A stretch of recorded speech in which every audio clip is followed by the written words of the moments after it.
who really follows the spirit of Edgar Helms in the context of never being satisfied with the status quo. And what many people of your community don't know is that when Bob joined Goodwill as its leader here in Lorain County, is that the organization was in need of a transformation. So from reclaiming the value of people and things, the Goodwill here needed to be reinvented. Needed to be reinvented because its capabilities were built on an economy that wasn't existing as strongly as it was in years prior, and didn't even leverage one of Goodwill's greatest capabilities, the whole donated goods retail social enterprise. So over the course of these past years, the organization has gone from one that certainly was self-sustaining in terms of its economics and its ability to serve its mission, but needed the foresight of Bob and the board of the directors, and the chairman of the board is mentioned very nicely in this book, to know that change was needed, to know that they needed to reinvent themselves, and that they have done. And I think that you should give Bob and the members of the board of the local Goodwill here a round of applause, because of that reinvention, they're truly a role model Goodwill throughout our network of 165 Goodwills, and a Goodwill that not only executes with excellence, that not only serves more people every year and innovates with new programs every year, but one that also role models to the rest of Goodwills in terms of outstanding governance practices. So if you could give them a round of applause.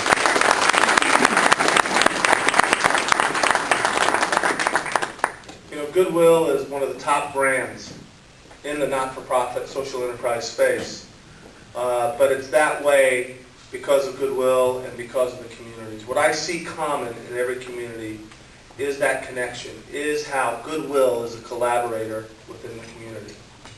And as I mentioned, our relevance is greater now than it's ever been because of this economy. It's about jobs. Just a three-letter word, J-O-B-S. Did you guys hear the Joe Biden misspelling of jobs? That was a joke! Anyway, it's about jobs. And you see it here. And in your environment, we all need to reinvent ourselves. And, you know, your economy needs to reinvent itself. And I think you can take a lesson from Goodwill. But I think we all, as individuals, can kick it up a notch.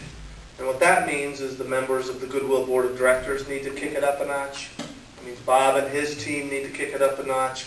It means the people that we serve need to kick it up a notch, need to have higher expectations of themselves and step up to a new level of training, of developing skills, of responsibility, of work ethic. And it means that every member of the community has a role to play.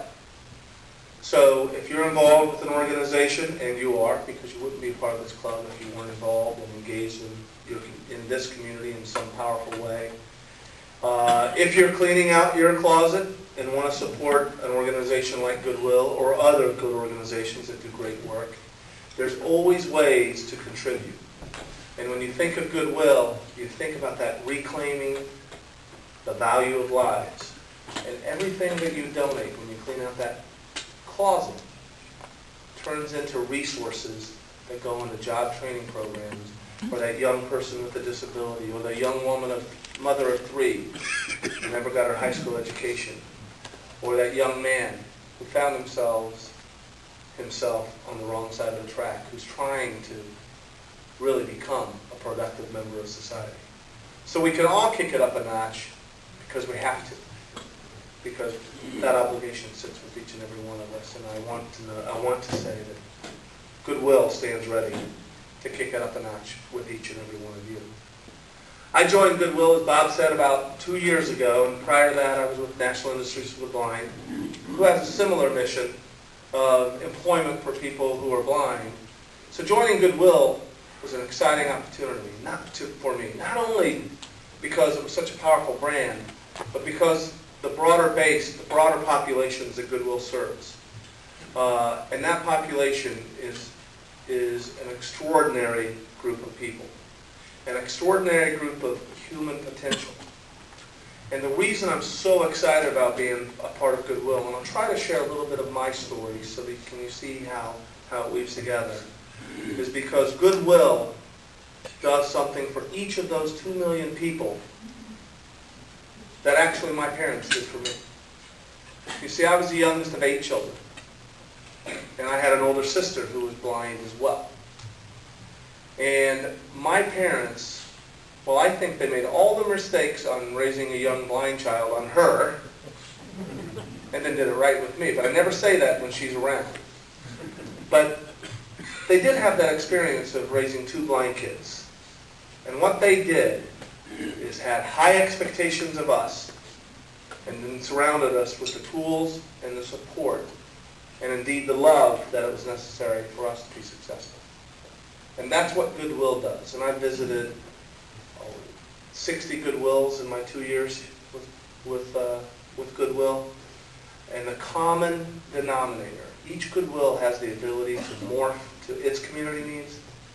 The common denominator is that high expectation of the management, of the entire staff, and of the people that we serve, and then surrounding them with those tools, those supports, and in fact, the love that is necessary for a person to be successful. So I grew up in Indianapolis, Indiana, and the youngest of 8, and I started losing my vision in 3rd grade. But in 5th grade, I learned a pretty important lesson that I think translates to a value that exists in Goodwill. And that is the value of tenacity, the value of stick-to-itiveness. In 5th grade, I was the only starting guard, 5th grader, on a 5th and 6th grade football team. I was a guard. I need some help here? All right. Can you hear me okay? Oh, yeah. Okay. I was the only starting 5th grader on the 5th and 6th grade football team. And midway through the season, I lost my starting position. So I handled it. Being the independent young guy that I was, I quit. And I remember talking to my dad that night about it in the garage. And, he said, son, you're losing your vision. We don't know if it's going to stop deteriorating. But you're going to have to know that you're going to have to work twice as hard as the next guy to get half as much. You're going to have to accept that. It's a really important lesson to me that I didn't get then, but I got later in life.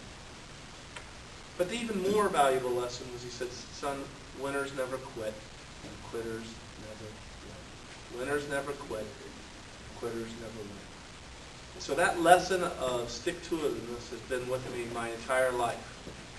And, again, I probably didn't recognize it then. I just probably wanted to get out of the garage. But it's so important. And Goodwill has been around since 1902. And each Goodwill has had to change to meet the changing needs of its community. And that's stick-to-itiveness.